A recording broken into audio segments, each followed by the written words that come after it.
परम आराध्य परम वंदनीय सद्गुरुदेव, पूजनीय संतजन, सम्माननीय सज्जनों, भक्तिमयी माता एवं बहनों, आप हमारे चैनल को सब्सक्राइब नहीं किए हैं तो अवश्य कर लीजिए।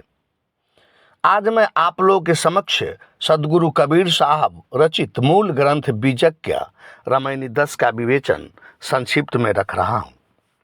सद्गुरु कबीर साहब कहते हैं इस रामायणी में कि राही ले पिपराही बही, करगी आवत काहू न कही। आई करगी भौज गुता, जन्म जन्म जम पहिरे बूता। बूता पहिरी जम करे समाना, तीन लोक मो करे प्याना। बांधेउ ब्रह्मा विष्णु महेशु, सुन नर मुनि औ बांधु गणेशु। बांधे पौन पावक थल नीरू, चांद सूरज बांधे दो बीरू।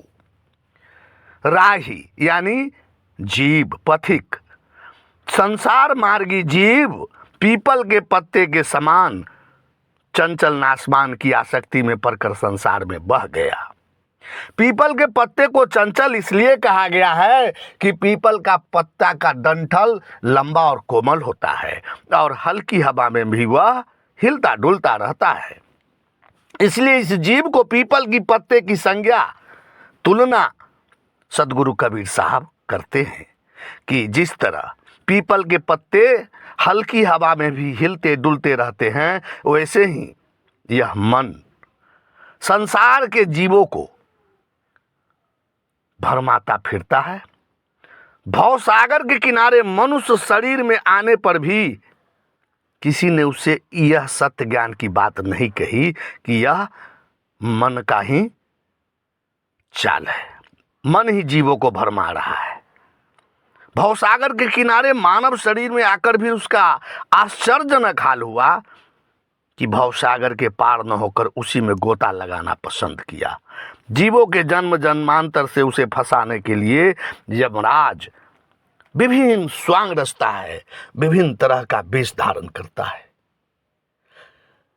जीव को चंचल मन भटकाता रहता है, जबकि जीव का कल्याण मन को भोगों से विरक्त करना है। जीव को चंचल मन ही जन्म मरण तथा निम्न जोनियों में पहुंचा देता है। किसी ने नहीं कहा कि यह माया के कारण हो रहा है। सृष्टि में बड़ा ही आश्चर्य हुआ कि माया ने संसार को चारों ओर से ढक लिया, परंतु इसे किसी ने नहीं कहा। जन्म जन्म जम पहिरे बूता, अर्थात जन्म जन्मांतर से, यानी जब से सृष्टि हुआ है तब से यमराज अर्थात यह मन निरंजन ब्रह्म अपनी अनेकों रूपों में शक्ति धारण कर जीवों को भरमाता रहा है और जीव को फंसाने के लिए विभिन्न प्रकार का जाल फैला रखा है। लेकिन आज तक कोई समझ नहीं पा रहा है। इसलिए सद्गुरु समय समय पर पृथ्वी पर जीवों को समझाने चेताने के लिए आते रहे। आगे साहेब कहते, बूता पहिरे जम करे समाना, तीनों लोक में करे प्याना। यह जीव का मन ही माया है और वह इतना शक्तिशाली है जो तीनों लोकों में अपना जाल पसार रखा है और इससे बचना बहुत मुश्किल है। केवल और केवल सद्गुरु ही उस शक्तिशाली मन माया से उबार सकते हैं। तीनों लोकों के शक्तिशाली से शक्तिशाली जीवों को नहीं छोड़ा यह मन। ब्रह्मा विष्णु तथा शंकर जी को भी बांध लिया तथा गणेश जी भी माया से नहीं उबर सके। पवन पानी भी बांधा गया उस माया से। माया के जाल से दो वीर कहे जाते हैं, चांद और सूरज, जिसका पूरे पृथ्वी पर प्रकाश फैला है, वो भी इससे नहीं बच सके। विभिन्न स्वांग, स्त्री पुत्र, धन घर पद प्रतिष्ठा, स्वर्ग देवी देवता को धारण कर यमराज जीवों के अंदर समा गया। फलतः जीव तीनों लोक में आवागमन के द्वारा भटकारा फिरता है। यमराज ने ब्रह्मा विष्णु महेश सूर नर मुनि गणेश पवन आग पृथ्वी जल और दोनों वीर चांद सूरज को भी बांध रखा है। सब के सब मृत्यु धर्मा और नाशवान और असत्य, ये सभी जीव के लक्ष्य नहीं और सारे जीव इसी में ओझराए हुए हैं। कोई ब्रह्मा में तो कोई विष्णु में, कोई गणेश में, कोई पवन पानी अग्नि में, और ये तो खुद ही नाशवान है और जीव भी इसी में लपटाए हुए हैं, ओझराए हुए हैं।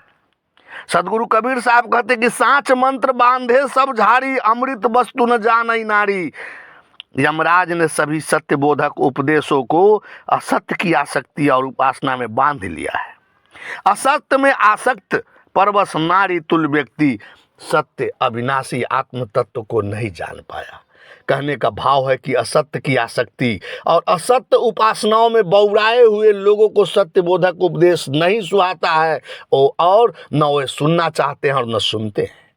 अंत में साखी के माध्यम से सदगुरु कबीर साहब कहते हैं कि अमृत वस्तु न जाने मगन भया सब लोए, कहे कबीर कामो नहीं जीव ही मरण न होए। अविनाशी परम तत्व को जानते नहीं और विनाशी शरीर संसार देवी देवा आदि में सभी लोग निमग्न हैं। सदगुरु कबीर साहब कहते हैं जिस जीव में कामना नहीं है उसका जन्म मरण नहीं होता। कहे कबीर कामो नहीं जीव ही मरण न होए। कहने का विशेष भाव है कि कामनाओं से ही क्रोध, लोभ, मोह, मद, मत्सर इत्यादि अवगुण उत्पन्न होते हैं। कामना रहित व्यक्ति परम सुखी और भव बंधन से मुक्त हो जाता है। इसीलिए किसी ने ठीक ही कहा, जाको कछु न चाहिए सो जग शाहन शाह। शाह बंदगी, शाह बंदगी, शाह बंदगी।